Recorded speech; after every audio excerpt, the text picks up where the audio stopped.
V1. Pull up. Pull up. Pull up. Terrain. Pull up. Terrain. Welcome to the Flight Safety Detectives. Hosts John Golia and Greg Fife, two of the world's most respected aviation safety experts, talk all things related to aviation and aerospace. This podcast and the Flight Safety Detectives YouTube channel are brought to you by the Professional Aviation Maintenance Association, PAMA, and Avemco Insurance, a world-class provider of aviation insurance and your one-stop for all general aviation insurance needs.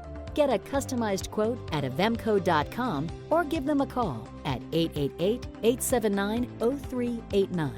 Tell them you're a listener of the show and receive a 5% discount. Now it's time to buckle up because it's wheels up for the latest episode of Flight Safety Detectives.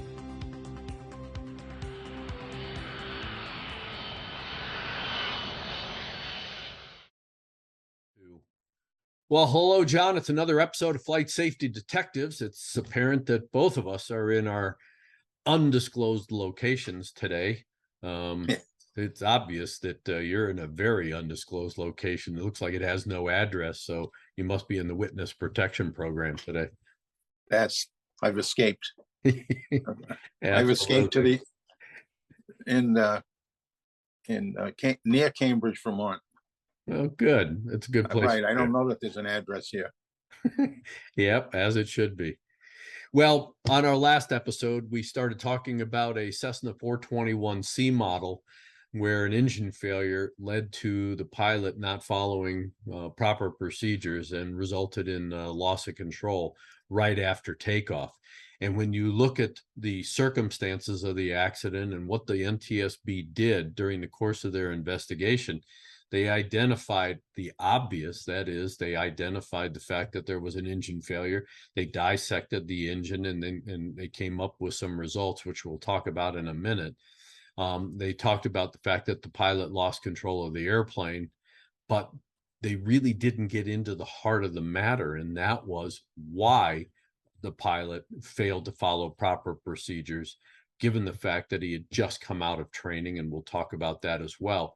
But I want to get started with what the NTSB found with, let's start with the engine. And in reading the report, let me just read you a couple things, John, because I want your take on it. And that is that they examined the wreckage, found that the landing gear was down and in the lock position, which is bad for the pilot because that gear should have been up. The left propeller blades were in the feathered position. Okay, that is just one of several procedures that should have been done, except it was done out of sequence. The fuel selector valve was in the off position. Again, that was one of the procedures, but it was done out of sequence.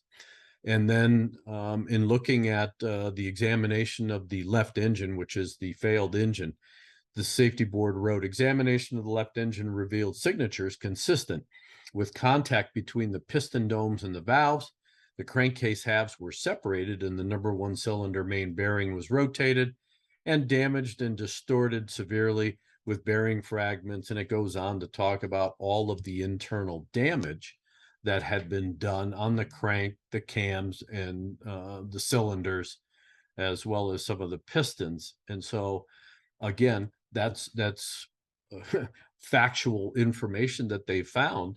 They did mention a review of engine maintenance records revealed that no maintenance had been performed on the engine that would have required breaking of the crankcase through bolt torques, such as cylinder removal, since its most recent overhaul, which was completed more than 3 years and 314 hours before the accident flight. The reason for the engine failure could not be determined because of impact and post-accident fire. And so when I read a statement like that, there is always a reason for an engine failure. You had all this damage internally. That doesn't just magically happen, John. And in their probable cause, they cite the pilot's failure to follow established engine out procedures and to maintain proper airspeed after the total loss of engine power on one of the airplane's two engines during the initial climb.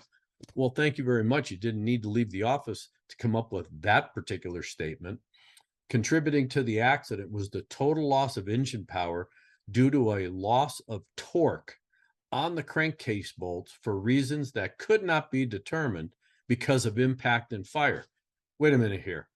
You just put in the factual report, you couldn't figure it out. You talk about all this damage, and then you say, we can't figure it out because of damage and fire.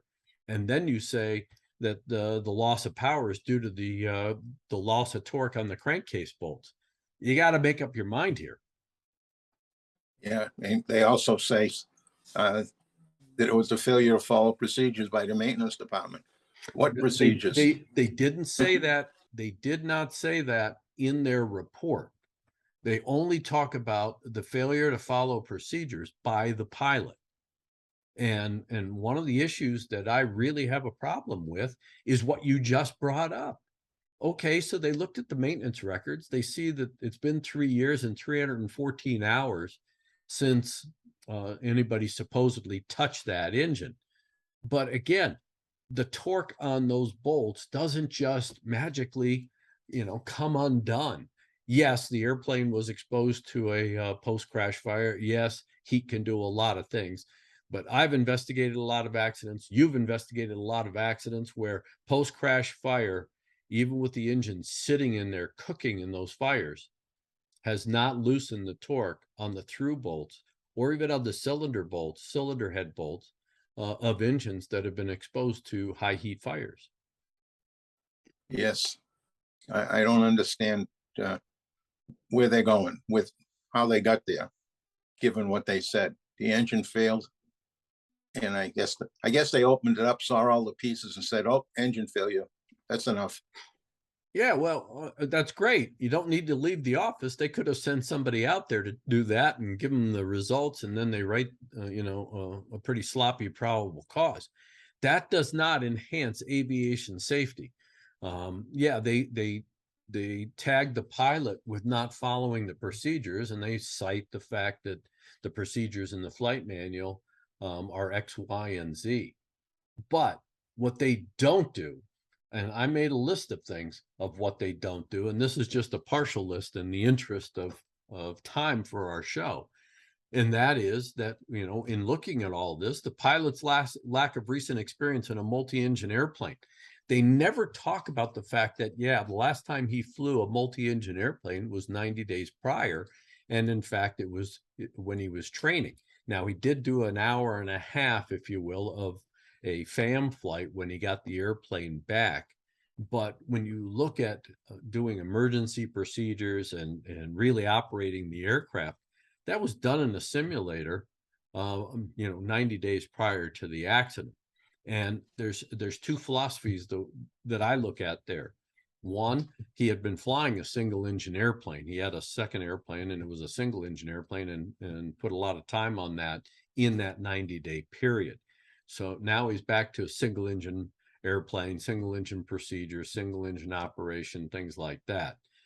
That in a mental state, if you will, puts him, in a very simple airplane. Now he gets back into his complex twin, and he has a problem. But he had just come out of training 90 days before, where, in that quote intense training at SimCom, he went through all of these emergency procedures, and he had to demonstrate a high level of proficiency to be satisfactory during the course of the training. And so all of a sudden now he has a real life failure of the left engine right after takeoff, which was one of the scenarios that he had in training.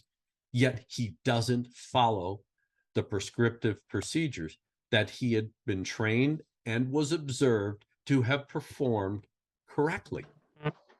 And the question is, why did the board look at that? Is there an issue there? Is there a problem there? Did he really get the training? Was he on the bottom part of the scale for satisfactorily completing that? Or was that something that he had no issues with? There is no evidence that they looked at any training notes or interviewed the instructors or even went to SimCom to look at, what was going on with the pilot during the course of training. It's just, it's just what we're seeing over and over again, and what others are seeing as well with some of the reports coming out of the NTSB today. I mean, Just don't have the depth that they once had. well, You know, and they it's cried not, that, but it's not because of anything that restricts them, other than the fact that they got investigators that don't go beyond the obvious. I mean, we see yeah, it and over and over again. You got to dig. You got to be an investigator. You got to ask questions.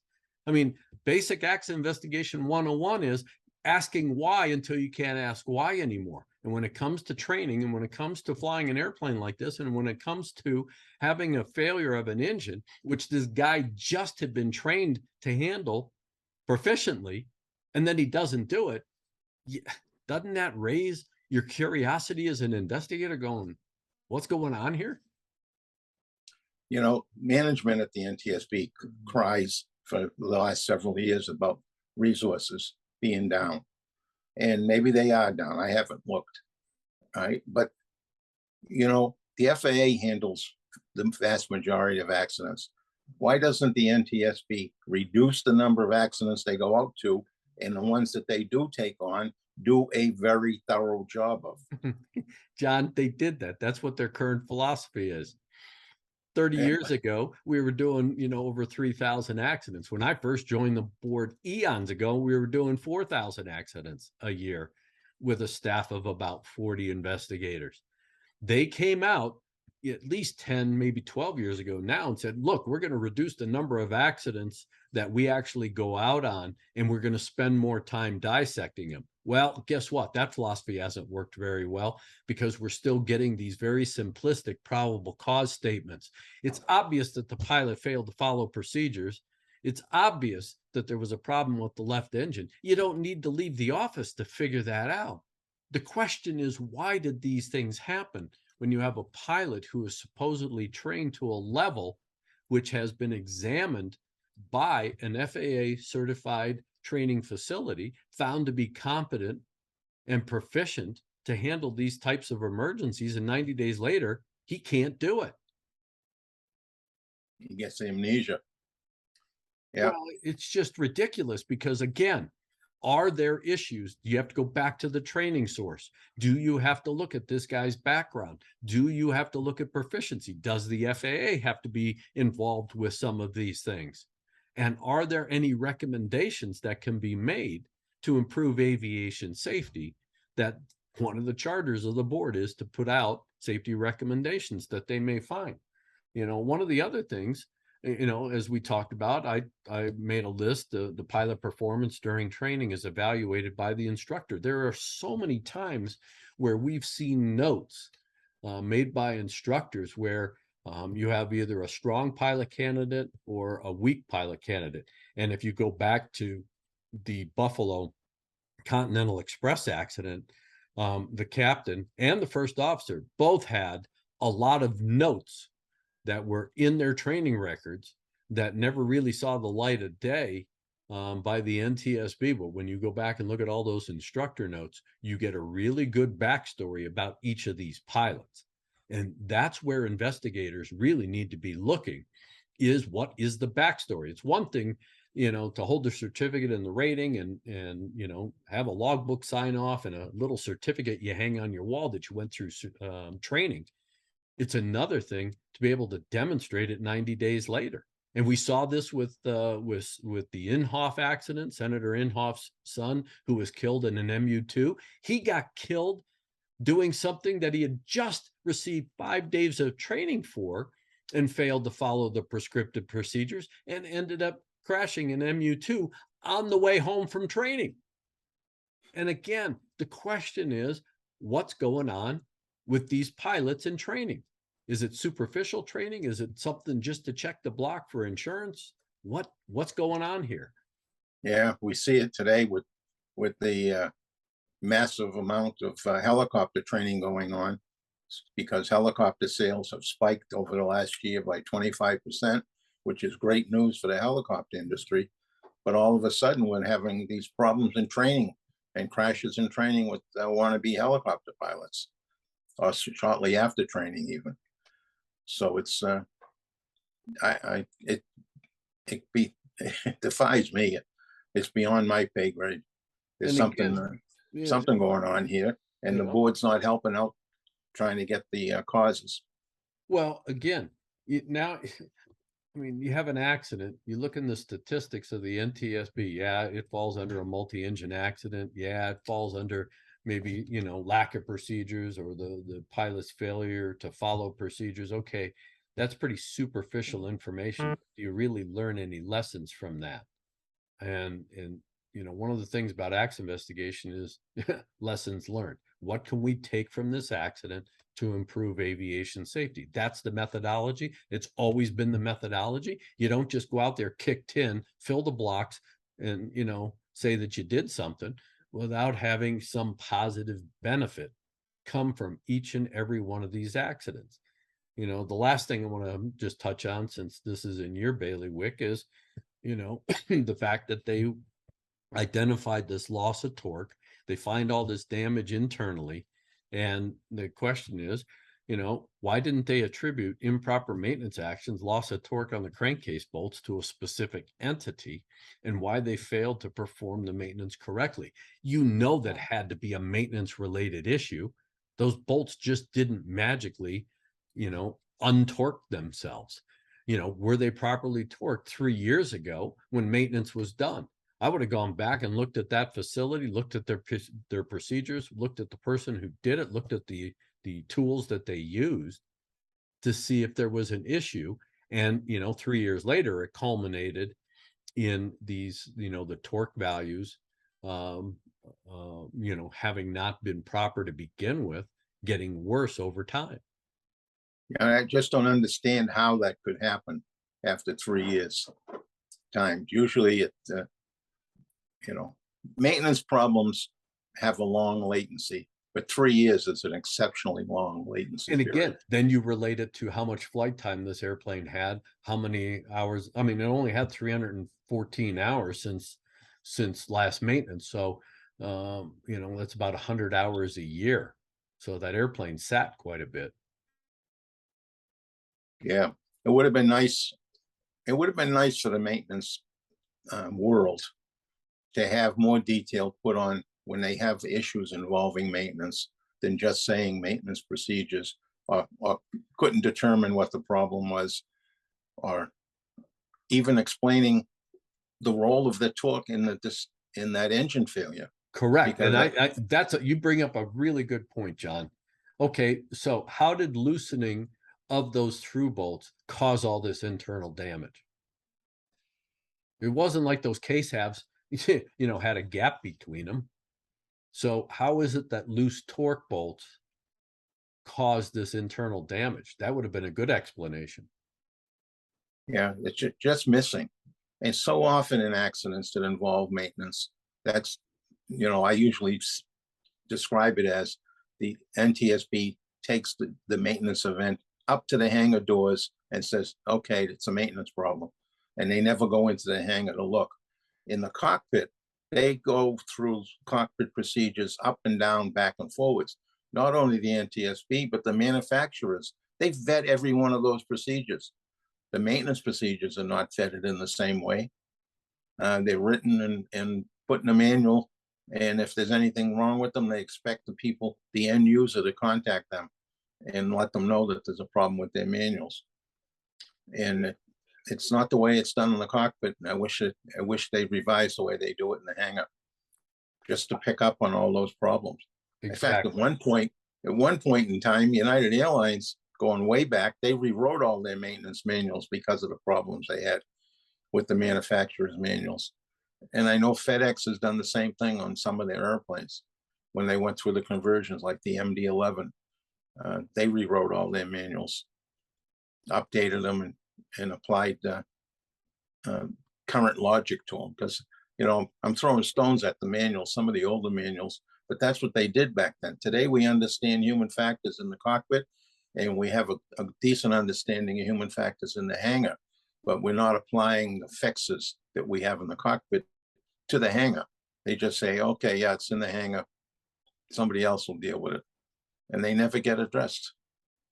Well, I think that there's a lot of valuable information that could have been gleaned through this investigation that could have been pumped back into the industry, especially the general aviation side, because of, again, is it operational discipline? Is it, I mean, how do you not follow procedures, especially in a multi-engine airplane? I mean, the biggest thing here is right after takeoff, gear up, flaps up. You got to maintain blue liner better, level the airplane, maintain control of it, and then go through, the procedures as prescribed. But you got to keep the airplane flying and you got to clean it up. You got to jump that rudder to get all that yaw out, but you got to clean up all that drag so that you have the airspeed then to be able to maintain control and then clean it up, identify, verify, feather, and then do your shutdown stuff or your engine secure and propeller secure stuff. I mean, it's very prescriptive. It's obvious that this pilot fell out of that prescriptive mentality in flying the airplane. And again, I know that a lot of times we get in an airplane, especially, in this case, it had just come out of a different kind of maintenance. They had done an annual and a repaint. But the fact is that a lot of times we just think, okay, tacit trust, mechanics have fixed it or done what they needed to do. It's in perfect working order. Kind of like when you take your car to the car dealer to have it fixed, you expect when you get it back, it's fixed and it's back into its perfect condition. And you got to be spring loaded to know that it isn't. That's right. Right. I So, see too many people take airplanes out of maintenance without ever checking them at all. And people that should know better too. and even if this was that check flight, I mean, he's repositioning and it could have been a quasi maintenance check flight, if you will. That's great. But again, you have to be prepared for the worst and not assume the best. Well, And how many accidents we've looked at where I talk on every show about being prepared, engine failure on takeoff. Where am I going to put the airplane? yeah, You need or to in think this about that stuff before you take off. or in this case with a multi-engine airplane, just run those procedures through your head so that they're right up front on the RAM instead of the hard drive wait back there trying to, just waiting for something bad to happen. Because a lot of times you don't have a lot of time, you just have to react. And in this case, he needed to react because it had happened just after takeoff. Clean it up, keep the speed, and then start doing what you need to do to be a real pilot in that situation. So, well, I know that these are the kinds of things that frustrate you and I because there is a lot of information that is left on the table, or using a football analogy, there's a lot of points and plays that were left on the field. And again, we're trying to benefit the industry through accident and incident investigation. These are the lessons learned. This is the stuff that helps others be better pilots in a variety of different ways. And in fact, it helps mechanics. Again, what's the importance of having proper torque on those through bolts? Why was why was there a deficiency? And most likely there was a deficiency somewhere along the line. The question is where it happened and why it happened. That's the benefit. That's the information that needs to go back as to the criticality. There's a lot of signs out there. I see it in a variety of different places and I even have it in our house, and that is doing the right thing even when no one's looking. And there's a lot to be said for that. You got to give it Certainly is. 150% all the time. Yep. Yep. I just wish they would have a better checklist for themselves so that when they complete the investigations, they look at them and make sure they've hit all these points. Because like you said, we see far too many accident reports that they just missed an issue that could have helped the industry. Yeah, I mean, just going to the obvious doesn't help anybody. All it does is say that, you went out, you kind of did your job, you filled a square and you moved on. And that's not what this is all about. So, well, my friend, I'm glad that we were able to talk about this accident, and we're going to be looking for additional accidents coming up to do the same thing with. Again, just for our listeners and our viewers, this is not NTSB bashing intentionally. This is what we see, and it's not only with them. I've seen it with foreign accident authorities as well. The key here is, how do we benefit aviation safety through accident investigation? And that is really the intent. Is there more to be learned in these investigations that can help us all be better pilots, be better mechanics, be better aviation managers, better manufacturers, whatever? And that's really what it's all about. So with that being said, John, I will leave you with our last words. So as always, if you're going to go fly, please do a very thorough job of planning your flight. Start planning before you leave your hotel room or your house. When you get to the airport, redo it all again. Remember to check the weather, not just where you are and where you're going, what's in between and what could be happening in between. And when you go out to your airplane, do a very thorough pre-flight. If you have an engine failure on takeoff, you should already know where you're going to put the airplane. You should have already looked at the surrounding terrain and know in your head where you're going to put the airplane and what procedures you're going to follow. And then when you get in the air, please put your head on the swivel. See and avoid is alive and well, and we continue to have accidents where pilots should have seen each other and they didn't. So please fly safely. To listen or watch more episodes of this show, go to flightsafetydetectives.com, the Flight Safety Detectives YouTube channel, or your favorite place to listen to podcasts. To contact John and Greg about the show, send them an email at flightsafetydetectives@gmail.com.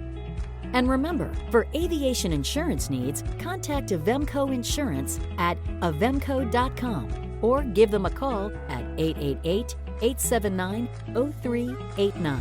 Mention Flight Safety Detectives and receive a 5% discount. Thanks for listening to the Flight Safety Detectives, and remember to always fly safe.